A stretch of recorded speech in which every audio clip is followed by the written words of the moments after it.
orquesta paraguaya más importante de todos los tiempos. Y cuando digo eso me refiero a la cantidad de obras que llegó a componer y a la cantidad impresionante de gente a la cual él llegó y llega. Y que no tiene límites de edad. Es decir, pueden hoy día escuchar a Emiliano desde las criaturas de las escuelas, los jóvenes. ¿Quién no se conmueve con un tercer Tuyutí? Y cada vez que llega a una de esas fechas así tan emblemáticas en términos de lo que significó la guerra, particularmente la guerra del Chaco, es el primer tema que aparece en escena. Y más todavía últimamente cantado por Francisco Russo, ¿verdad? Que en su estilo tan particular hizo que eso sea más fuerte y más intenso, ¿verdad? Entonces, insisto, vamos a contextualizar la situación y ubicarnos dentro de este mes. De hecho, agosto es el mes más folclórico de todos los meses en el Paraguay. El 8, que es la fecha de nacimiento de Emiliano de Fernández, el 8 de agosto de 1894, yo creo que la figura de Emiliano tiene que movilizarnos a todos en el sentido de la paraguayidad. Y les decía, 8 de agosto nace él. Sin embargo, agosto empieza con el 1 de agosto, que todos sabemos, una fecha emblemática. Siempre se dijo que agosto es un mes que le da una circulación distinta a la sangre, al torrente sanguíneo. Allí apareció la famosa expresión de tubo y posí, de posí de que agosto, de la bisacuera. Y entonces eso va directamente atado, relacionado, y dense cuenta, tan interesante es la situación que nos toca vivir hoy, que es como que volvimos a la tradición.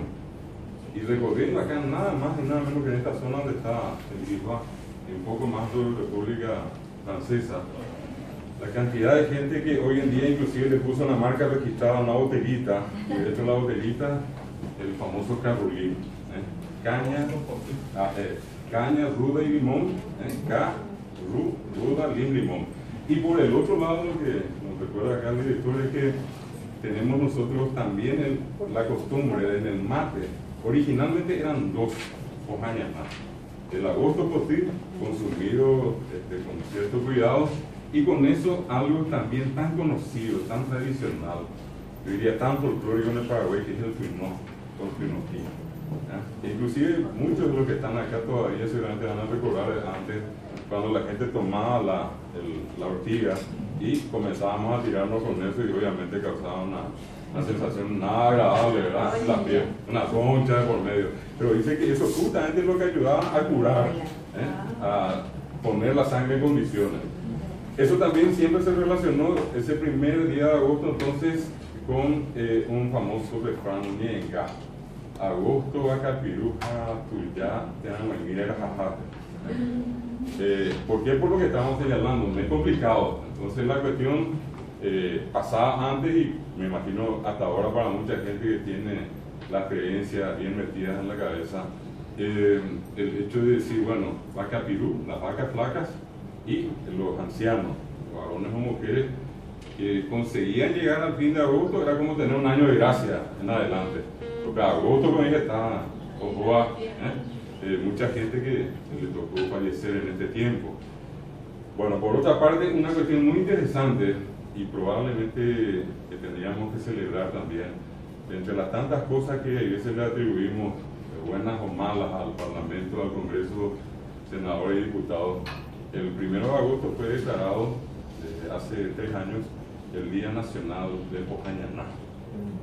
Una cosa insólita, pero no deja de ser interesante a la hora de, por ejemplo, tener que quejarnos últimamente de que en Dourados, Brasil, declararon Patrimonio Cultural de Dourados a la sopa paraguaya. Que la semana que viene, el 22, es el Día Internacional del Folclore.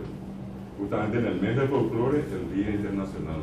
Que todos conocen la historia, ¿verdad?, de William Johnstone, el inglés que había enviado una carta donde pedía, en este caso, el estudio de todos los fenómenos tradicionales, populares, y él, en este caso, con la denominación de folclore, para nosotros Tabarandú, que esa sería la traducción, ¿verdad? Por pueblo, Lore sabiduría, Taba, pueblo, Arandú, saber, sabiduría. Y bueno, pasando otra unos días más, nosotros tenemos el 25, que es el día del idioma guaraní.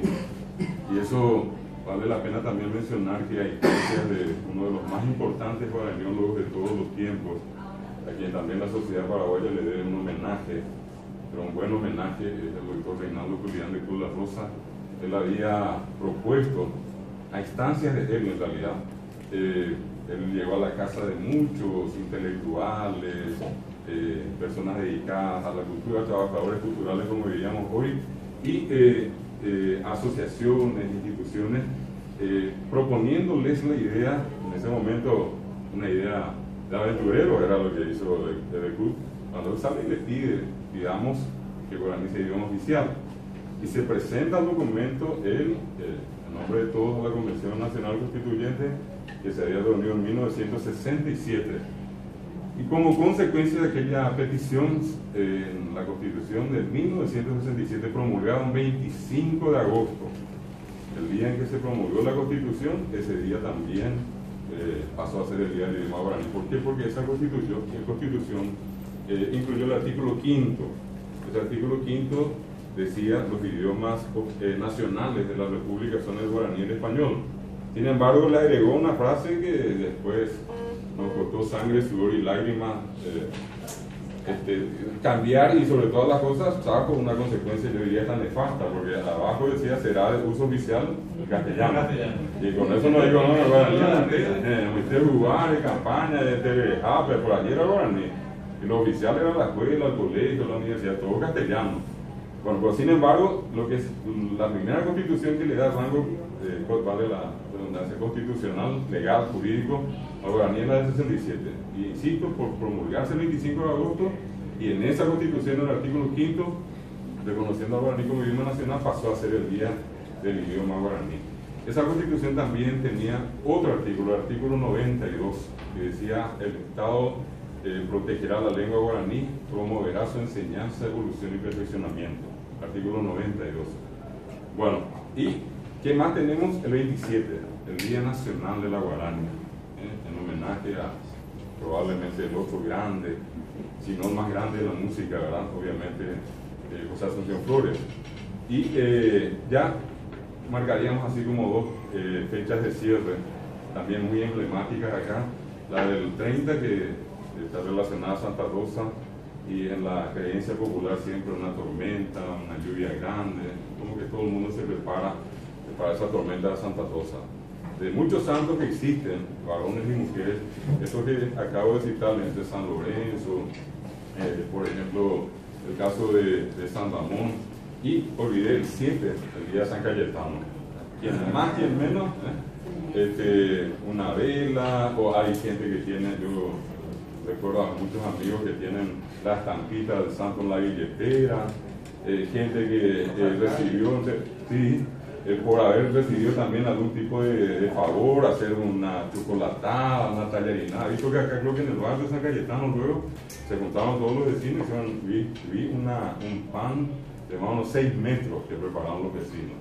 Es decir, cuestiones como esas nos asocian a fenómenos colectivos, a circunstancias que nos movilizan y que en el fondo ponen de manifiesto una serie de creencias, de tradiciones culturales del Paraguay. Muchas, a lo mejor, si se quiere, son nativas, otras ya inclusive híbridas, mezcladas. El hecho, por ejemplo, que también interesante, no mencioné, el segundo viernes, y relacionado casi con la fecha del 16 de agosto, del Día del Niño, y relacionado con el Cid Ayala, el Día Nacional del Cipá. Esto también está hoy día, fue promulgada a través de una ley, o sea, está reconocida esa fecha por una ley. Y les decía, cerramos el mes con el día 31, que es el día de San Ramón Nonato, patrono de las parteras y parteros, y a quienes la mamá y las criaturas, y en fin, todos en algún momento nos encomendamos. Ese es el contexto del mes más folclórico, y dentro de ese mes más folclórico ahora Emiliano de Fernández.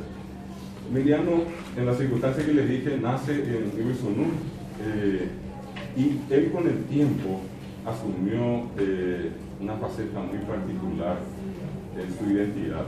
Su padre fue don Silvestre Fernández y su madre, doña Bernarda Rivarola. Le llamará la atención el hecho de que él es Emiliano R. Fernández y la R es de Rivarola.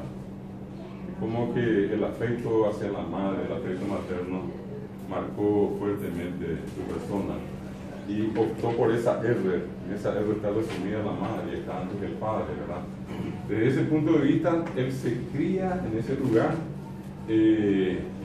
Pasaron los años también y hoy en el sitio donde él había nacido, se calcula que en un lugar casi el mismísimo, se levantó de la mano de mucha gente que hace prácticamente 40 años trabaja por la figura de Emiliano de Fernández en Guanabaré, entre ellos una persona muy querida que es el arquitecto Alfredo Aechen.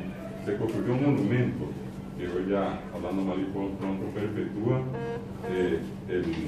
el origen de Emiliano en el lugar exacto, en la comunidad de Uizunú. Pasaron los años y más o menos entre los 5 o 6 años aproximadamente, él se muda con sus familiares a un lugar que no está muy lejos de acá. Que en una costumbre así muy paraguaya de los últimos tiempos, nosotros en alguna medida dejamos de lado el nombre guaraní para ponerlo uno nuevo, ¿verdad? El lugar hoy se llama Barrio Terminal, antiguamente Barrio Izatí. Y la palabra Izatí en guaraní quiere decir mojón.